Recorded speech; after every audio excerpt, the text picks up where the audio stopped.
listener production. Hey, Bension Siebert here with you. Welcome to the Briefing's Best of Summer series, where we're bringing back some of your favourite deep dives from the last 12 months. And given we're a little over a week out from the Australian Open, today we're revisiting my chat with now 12-year-old wheelchair tennis champ Sonny Rennison. Last year, Sonny became Australia's first known ballkid to use a wheelchair. My goal at the moment is to get to the Paralympics in 2032 in Brisbane. That would be really cool, and to play at the AO obviously would be a great experience for me as well. So that's what I'm going to try and aim for. That's coming up in the second half of this episode. First though, here are the headlines from the Listener Newsroom on this Friday, the 3rd of January. Hey there, it's Matt Layton with you. The FBI has confirmed Shamsuddin Jabbar acted alone in the New Orleans New Year's attack that killed 15 people, including the attacker. Deputy Assistant Director Christopher Reyes says the suspect planted explosives before driving into crowds, but there is no link to a Vegas blast hours later. We do not assess at this point that anyone else involved in this attack is involved in this attack except for Shamsuddin Jabbar. The investigation continues with Bourbon Street cleared ahead of today's Sugar Bowl. A frantic search is back on today for a surfer feared taken by a shark at Granite's Beach off SA's Eyre Peninsula. Cops say the attack happened yesterday, but so far no sign of the missing surfer. The hunt for 23-year-old Hadi Nazari is still on, 9 days after he vanished in Kosciuszko National Park on Boxing Day. Search teams found his hiking poles and rubbish near the Hannell Spur track, but hopes are slim. Specialist bushwalkers have joined the mission, but experts warn survival chances dwindle without water in the dense, steep terrain. Firefighters are tackling a bushfire east of Perth that's left one home in ashes while the owners are overseas. The blazes torched more than 750 hectares near the lakes and Warraloo, destroying sheds and greenhouses too. And the Aussie dollar's taken a hit, dropping to 62 US cents, its weakest since the pandemic. Blame a strong greenback, Donald Trump's tariff talk, and weak local GDP data. The start of the ping test is just hours away. We've heard from the India head coach who's hosed down talk of hard words with his team following their loss in Melbourne. There are some honest words, that's all I can say. And honesty is very important. Honesty is extremely important if you want to probably go on and achieve some great things. Gautam Gambhir there, who's also refused to confirm captain Rohit Sharma will play the pink test. We do know Akashdeep will miss the match after the quick suffered a back injury. In the Aussie camp, it's a big day for Bo Webster, who's replacing Mitch Marsh. Thanks to the Listener Newsroom for those headlines. Next up is my chat from January last year with Australia's first known wheelchair ball kid, Sonny Rennison.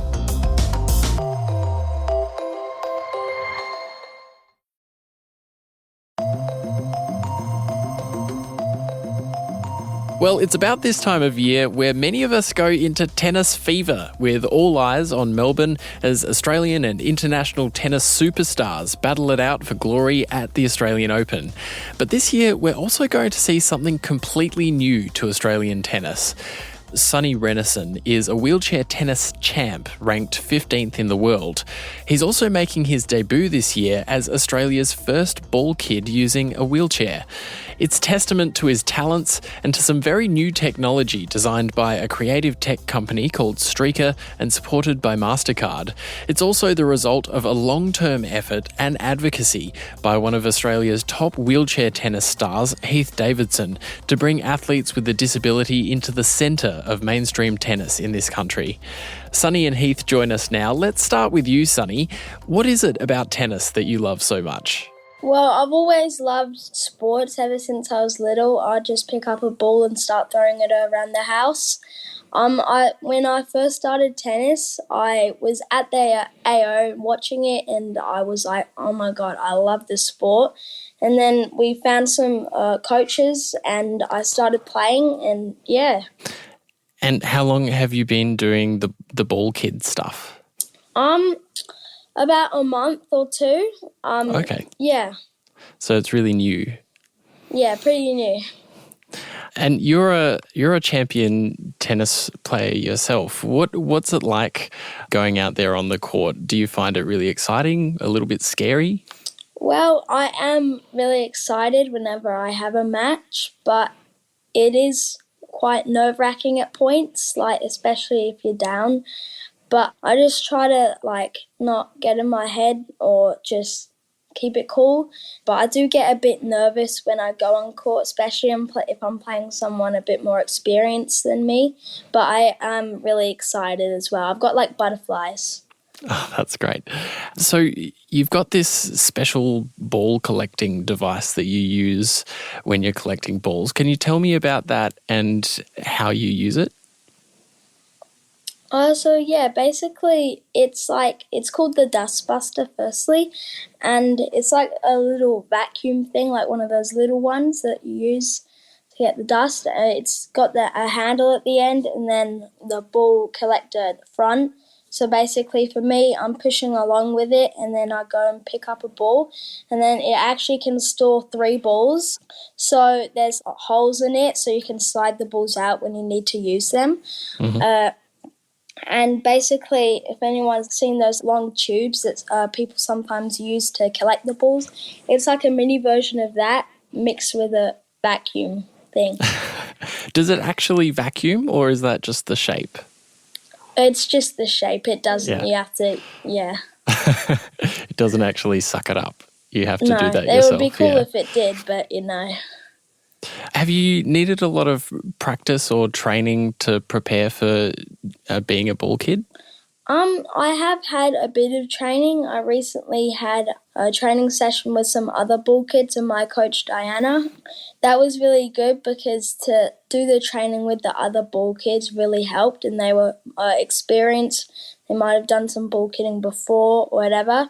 So it was good to do it with them because they were giving me tips, or if I did something wrong, help me. And it was really good. So, I've just done 1 session at the minute, but I might do some more. That's really exciting. So do you have, what's your big dream when it comes to tennis?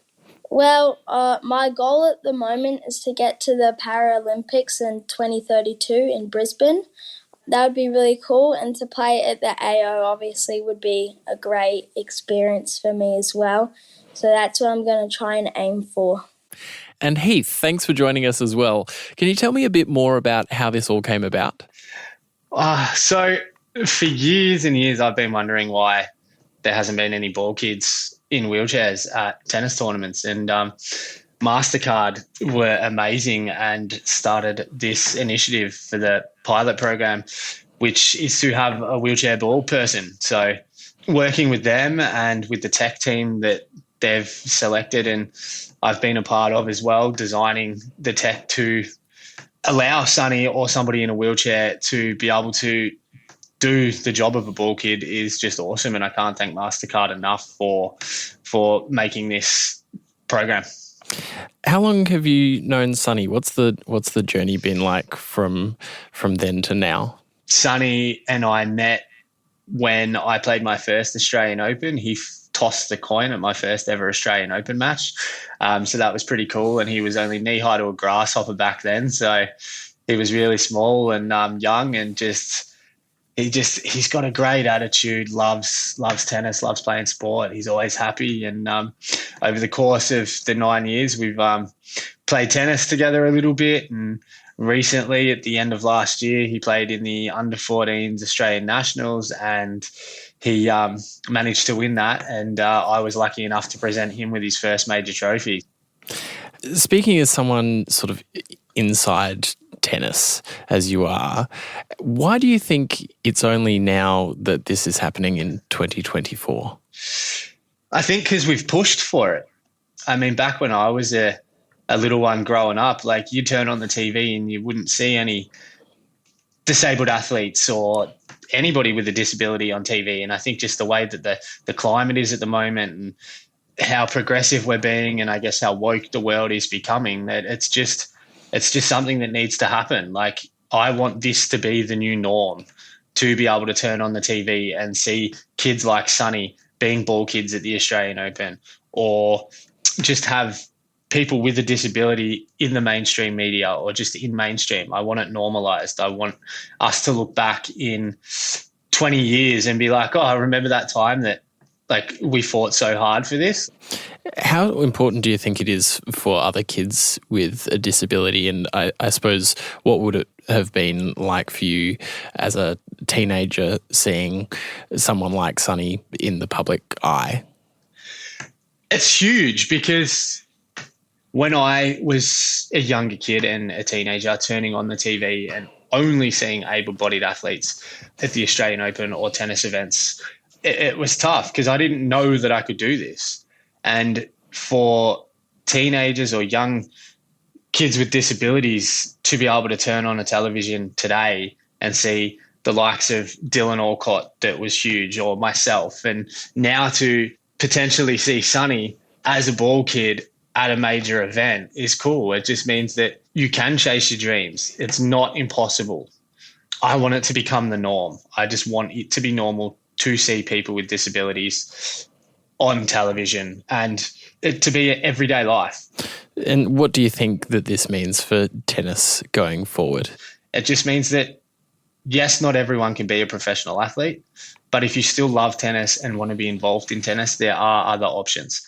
As I was saying, it's a pilot project. I'm so happy that it's happening finally, and I'm just really hoping that we can continue to move forward and make it a reality. Absolutely. Thanks for that, Heath. Thank you. And Sonny, I want to end with you.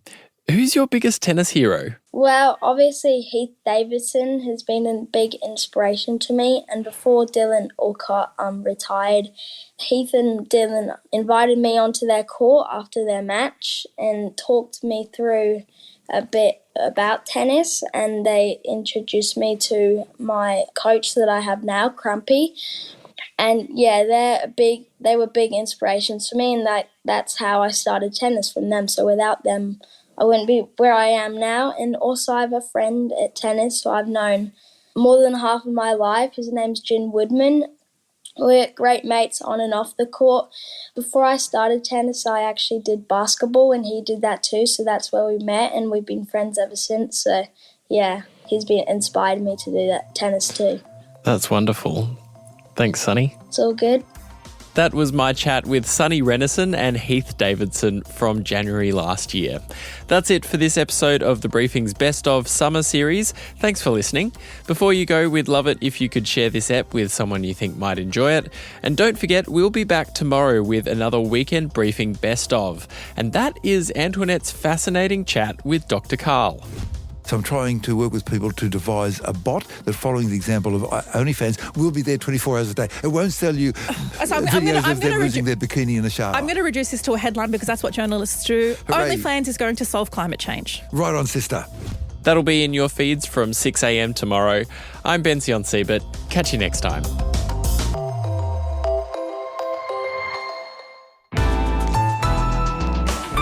Listener.